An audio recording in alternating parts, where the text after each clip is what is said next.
나서서 이 정권은 부산 정권이다라고 하는 얘기를 해서 큰 곤혹을 치루었지 않습니까? 이번엔 호남 가서 호남 지역에 사과한다고 이렇게 얘기를 했어요. 문재인 후보의 틀 속에서는 지역이라는 단위가 굉장히 중요하게 자리 잡고 있다 하는 것을 확인할 수 있죠. 물론 그 호남의 지역성이라고 하는 것은 조금 다른 어떤 역사성을 가지고 있는 것은 사실입니다. 말하자면 어느 한쪽의 지역주의가 공세적이고 패권적이라면 호남의 지역성은 수세적이고 방어적이며 또한 그렇기 때문에 진보성을 담보하고 있는 것도 사실이죠. 그런데 이 문제를 지역의 문제로 푼다라고 하는 것은 대단한 인식의 한계를 보여주는 거라고 봅니다. 가령 문재인 후보가 호남에 가서든 부산에 가서든 참여정부 기간 동안에 그 중앙 패권과 지방의 말하자면 변방화를 고치려고 많이 노력은 했지만 인재 등용이나 균형 발전에 있어서 미흡한 것이 많았습니다. 앞으로도 지방 분권과 균형 발전을 위해서 노력하겠습니다. 이렇게 말했으면 호남 사람도 좋고 부산 사람도 좋을 것 아니었습니까? 그런데 지역이라는 단위를 가지고 뭔가 사고를 하고 거기에 대해서 뭔가 응답하고자 하니까 많은 논쟁을 야기하는 것이라고 생각합니다. 그래서 사실은 참여정부 기간 동안에 청바지 난민구 백바지 논쟁이라고 하는 것처럼 지역 세력과 개혁 세력 간의 충돌이 계속되어 왔고 그것이 참여정부 끝나는 기간까지 해소되지 않았던 것이 사실입니다. 이번 그 호남 발언은 그런 맥락 속에서 생긴 거라고는 생각하지만 저는 이렇게 좀 정리가 필요한 것 같아요.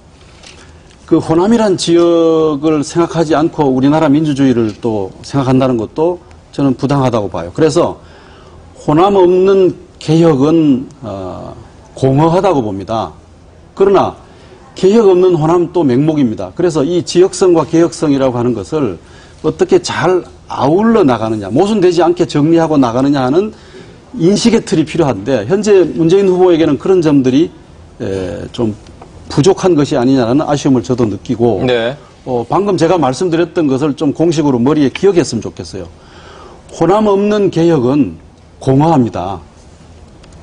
호남은 민주주의의 중요한 동력이었습니다. 그러나 개혁 없는 호남은 맹목적입니다.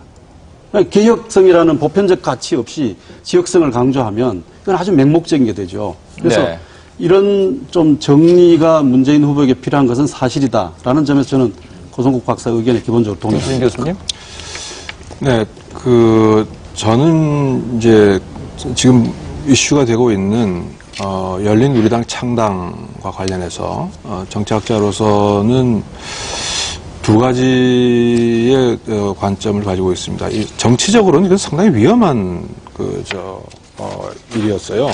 왜냐하면 창당을 함으로써 대통령을 지지하는 국회의원의 숫자가 3분의 1이 채 안 되는 쪽으로 바뀌어버렸단 말씀이죠. 다시 얘기해서 47명. 다시 얘기해서 대통령을 반대하는 대통령에 대해서 적대적일 수가 있는 잠재적으로 원내 의석수가 3분의 2가 만약에 탄핵을 할 수 있는 숫자를 넘겨버리는 엄청난 정치적인 모험을 했던 것이죠.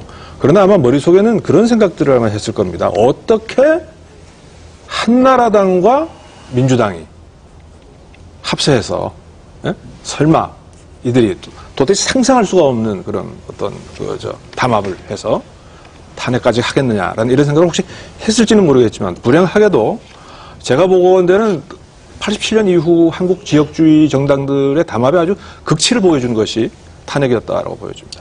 도저히 담합할 수가 없는 3개 지역주의 정당들이 담합해서 당선된 지 불과 얼마 되지 않은 대통령에 대한 탄핵을 감행했던 것이죠. 그런데 그 탄핵의 부당성에 대한 것은 그 후 2004년 총선에서 시민들의 응징으로 저는 그것이 나타났다고 봅니다. 문제는 그 다음에 저는 있었다고 봅니다.